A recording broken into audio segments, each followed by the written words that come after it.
What's up, everybody? Welcome to today's edition of Everyday Discipline, where we decode, deconstruct, and reverse engineer self-discipline for you to get whatever it is you want in your life. My name is Brent Kokel. I am your host. As always, I genuinely love it when you're here on the show with me. Obviously, I can't see you, I can't hear you, I can't talk to you. Well, I can kind of talk to you. I just don't know if you are listening or receiving, but chances are you got your earbuds in or you're listening to this in your car. Wherever you're doing this, I genuinely appreciate you giving up some of your bandwidth on what we talk about on this show, which in reality is results. Because self-discipline, it's just the vehicle to help you get results. And the way that I go about doing this is usually share some type of relevant story from my life and then a lesson that I got out of that, and then how I've applied that lesson in hopes that you might be able to apply it in your life too. And take the word might out of that, because I want you to be able to apply what I share with you, because I've trained myself to look for life lessons every single place I go. Like, I will look for life lessons in the middle of the night, in the, wherever I am, right? Wherever I am at any time, I will look for the life lesson. And I got a good life lesson, last weekend, where before we went out, my wife and I were gonna go out on a date, and we went over to some neighbor's house because they were having cocktails. And so we went there, and there were 6 of us there. They wanted to go out and grab cocktails and dinner at this restaurant that it's kind of near our house, and it's one of the fancier restaurants in our area. It's this place called Hawks. And Hawks is the type of restaurant that's fancy enough to serve you what's called amuse-bouche before you get your course. I had no idea what this was the first time I went to this place. Turns out it's just a fancy word for a little free appetizer that they give you. By no means am I fancy when it comes to restaurants. Like, it just doesn't work that way for me. I like down and dirty stuff. Like, I think Cheesecake Factory is pretty damn good. But anyway, we're at this fancy place, and this fancy place has all sorts of fancy cocktails. They got fancy stuff on the menu. And really, it's like they need to change the descriptions on the menu, because every time I've been there, which granted has been maybe 10 or 12 times, I always just kind of go, I don't know, I guess I'll have that. Really just pointing at whatever, because nothing really sounds good, versus some restaurants that do an awesome job at describing what the meal is that you're going to have. This isn't one of those. So I'm going down the list, and they've got like Cornish game hens, and they've got Scottish salmon, and all this like fancy shit. And then they have burger. I'm sitting there going well, I worked out pretty damn hard today, and I've been reading this book about the carnivore diet where you only eat meat. So right now I'm going fuck yeah, red meat, let's eat some of that. And I go all right, cool, I'm gonna get a burger. Then what I notice is that the burger at this particular establishment, while it's got bacon on it, is $25. Like a $25 burger. I am 43 years old at the time I'm recording this show, and that's like the most expensive hamburger that I have ever had. Now, you expect it to be a little bit more expensive, but it's like the burger was $25. And I'm sitting there thinking what the fuck? But at the same time, I don't want to say anything, because we're at this place with all these neighbors, and I'm just going you kind of got to go in. You've already jumped in the pool at that point. You got to swim. But what's interesting, and the lesson that I get out of that, is that when the cost passes the utility, then it just becomes pure luxury, and you really have a decision to make, right? When the cost passes the utility of whatever it is that you're buying, then it becomes a pure luxury, and you've got a decision to make. And the decisions of luxury, those are easy. Those are easy because they give you pleasure, or at least a perceived pleasure. So here's a great example. I had, for the longest time, I had somebody running this back end portion of my business. When clients come in and we start coaching them, we coach them through this platform. The technology that we use is called Workplaces from Facebook/Meta.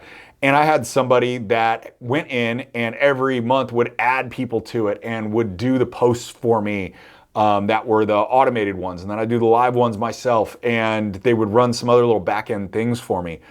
But the cost way past the utility of that, because in reality, it wasn't that hard to do. The things that they were doing weren't that difficult to do.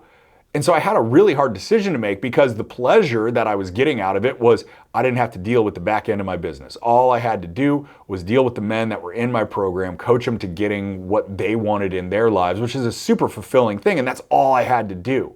That's all I was telling myself I had to do. So it was a perceived pleasure. But ultimately, the cost far passed the utility, because it was $750 a month. And in order to pull that off, to do that work, winds up being about 20 minutes a week of work for me to do. So the cost far past the utility, became a complete luxury. But it was still a tough decision to make because I didn't want to lose that service. I didn't want to come back in and do the work, partially because the story I was telling myself about like who I was. Like, and every now and then I still get this. Like, I feel like the primary fight in my life is about getting rid of all ego. Like getting rid of anything that is self-serving, getting rid of anything that is like, oh, I did this, I am that. Because, the reality is, and I got this through the last like 6 months where I've just been reading the Bible like daily, is that I am dust. Like, I don't do anything. God does all of it. Sometimes he chooses to do things through me. Sometimes he doesn't. And so I don't do anything. All those things are delivered to me. But still, I had this story in my mind that was just like, I've gotten to a decent degree of success in the coaching game, and I don't have to do that work anymore. But then ultimately it came down to, is that really who I am? Is that really the roots of who I am? Because the roots of who I am, like when it comes down to it, I'm really like a working class guy living a businessman's lifestyle. Like my mentality about things is really blue collar. Like I think about doing things myself before I think about having other people do them. And I think about doing like the hard work before I think about having somebody else do that. And you might call it a simplistic way of looking at things, but it's just the way that I wind up looking at things. Like I like the idea of putting in the work because it's gratifying. It's fulfilling. It feels like, when you go home tired, it feels like, it's like, okay, I did something today, especially if it impacts somebody else. Because if it impacts somebody else, then all the better. It makes it a much more satisfying and fulfilling day when you do that. But it's like when you did the work versus somebody else doing the work. Plus there's always, and this has been another ego thing that I've got to fight, but it's like there's always that little pat on the back that says, oh, I got this done. I figured out how to get these posts that were automated to show up. I figured out how to get this chatbot working, and it's like that's egoic too, but at the same time, I got rid of the luxury because I had a decision to make. The cost passed the utility. So that's one way that I apply that lesson. I also think about it like in terms of some of the things that I bought, right? And I'm thinking specifically 2 years ago, I bought a BMW M5, which is like the competition version, which is like a four-door sedan. It's like the mid-size BMW, but it's got this like monster motor in it. And it had like 625 horsepower or something like that. And it sounded super cool. Like you'd start it and the start button was red and you'd push it and it was like this growl and it sounded super mean. And granted, it was expensive. I mean, I want to say that this thing was like 125 grand. Now, when you talk about the utility of something, passing the cost that you pay for it or the cost passing the utility, that is like the best example that I can give you. There is no way that I needed that. I could have rode my bike to work because that was the utility. It was how am I going to get to the office? Which, by the way, when you drive it, it's only like 7 minutes. So it's not like it's a big deal anyway because you spend 14 minutes a day in your car. But still, I had this thing in my head that said, oh man, I definitely need that. I definitely need that.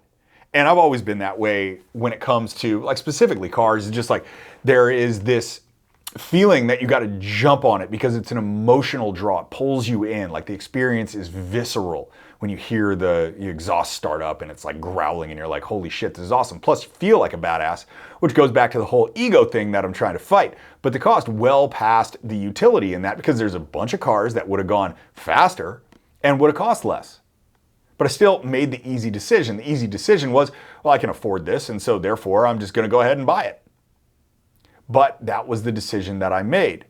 And here's the thing about it, because I ended up selling that car because what you find is that the things that are super exciting and amazing one day, in a couple of weeks, in a couple of months maybe, they wind up being normal, ordinary, and boring, which is exactly what that car and every single car has been since I've tried to do it. So the question then becomes, that you might be asking is, when is it that you treat yourself? When is it that you have fun and actually buy the luxury? Like buy the luxury food, buy the luxury vacation, buy the luxury house, the luxury car, the luxury watch, if that's what you're into. Like whatever you're into, when do you actually go and do that? And my answer, if you were asking me that question like on the street or at a conference, it would be a lot later than you think. But it's for a different reason than you think that it would be later. And that primarily has to do with perspective and your perspective on what you think that thing, whatever it is, the car, the watch, the house, like whatever you think that thing is going to do for you. Because the story that I had in my mind was that the cost was irrelevant because the utility was going to be my happiness. That's really what I thought. I thought that it's like, when I buy this thing, then I'm going to be happy. It's going to make me happy. That's the story that I was telling myself about the BMW M5 competition. It was like, when I buy this thing, then I'm going to be happy. That's going to make me happier. But that was the wrong perspective. And so when I say that when is it time to treat yourself, when is it time to accept the luxury, it's when you've got the perspective that I am currently happy and these other things are merely items of utility. And that's really what it is. So it's not that the thing changes who you are and your feelings. It's that you change you first, and then you can add the things on. And that's when you know you're ready for luxury. When you're not dependent upon those things to make you happy or to make you feel any specific way or to make you appear any specific way. Because I've been guilty of that too, where like I'd buy something else, usually a fancy car. And it was the way that I wanted people to perceive me. It wasn't anything about the utility, right? I mean, right now I drive a F-150 and it's a Raptor, but it's like the utility of that thing is off the charts. There's always something to put in the back, but it doesn't have the same like appearance that a BMW or a Porsche, whatever does. But what I was doing in that whole thing, when I look back on it, I was trying to find happiness through things, and that's never where something comes from. Those things become ordinary and boring faster than you could possibly imagine. So the time to actually like get into the luxury, when you don't care about the cost passing the utility, is when you recognize that the utility of it has nothing to do with your happiness and just an acceleration and an expansion of who you are, and understanding that it's not the thing that makes you who you are. It's your perspective on who you are without the thing that makes having the thing okay. Whether that thing is a house, a watch, a car, like whatever it is. Maybe it's a jacket. And that's really how the whole thing gets played out. So the question that I want you guys to ask yourself, because this is something that we do here on this show if you're brand new to it, is I want you to leave this show asking yourself a question that's designed to help you see something in you. Obviously, I don't know you. I don't know your story. I don't know, where you're coming from or what it's going to take to get you to move off the position that you're on right now if you're stuck or not moving fast enough. So I always want you to have some form of perspective, and I can't just offer you that perspective for you. You need to find that perspective for you, which comes through the process of asking yourself a couple of questions, because that is the best way to get perspective on yourself, even though I find most people don't do this. They don't take this step where they just ask themselves a question knowing that it's going to give them perspective. We just go along in our daily lives, day after day after day after day, just in default mode, taking whatever comes at us and accepting whatever life we get as a result of that. But the reality of it is that I've found is that when you gain perspective on yourself, that gives you more power to do things that you want to do and affect the outcomes that you have. So we usually end the show with a couple of questions. And the couple of questions that I'm going to give you today that I want you to spend some time thinking about in the next 24 hours. Like that's your time window to be able to do this. First one is, where in your life have you been looking for happiness in things? Right? Where in your life have you been looking for happiness in things? Is it in cars? Is it in houses? Is it in like fancy clothes? Is it in fancy shoes? Like I know for a while, my wife was really wrapped up in Louboutins. Those are like the red bottom shoes that are like $800 to $1,000 a pair. And she like loved those things. How often do you think she wears them right now? But where for you? Where is it that you are looking for happiness in things? And then the second part of that, once you get that down, get that one down first and go to the second part, which is what has to happen for you to be happy and feel fulfilled without those things? How could it be possible that you would feel the way that you want to feel without having the things? Then all you got to do is that, and then you can get all the things you want. That's it. That's the show for the day, everybody. Thanks as always for joining me. Do me a favor and review this episode. That really, really helps me out on all the different platforms. If you could drop me a review, maybe a comment, especially if you liked it. There's that little plug. That would mean the world to me. I want to keep putting this stuff out. And more than that, I really want to be able to impact more people. Whether this question was one that gave you the perspective you needed or it's going to be in a future episode, I want more people to do that. Somebody needed to hear this today. I don't know who it was. I don't know if it was you. I don't know if it's the person you're going to forward this to. But the bigger that we can get this show really is what's going to help impact more people that need to hear whatever message it is that is being sent through me. So please give me a review. That helps me get this in front of more people. Also share the show if you find that somebody that you know needs to hear this message themselves based on what you know they're going through. Much appreciated, guys. I'm going to do my job and come back next time. I want you to do your job and you come back too.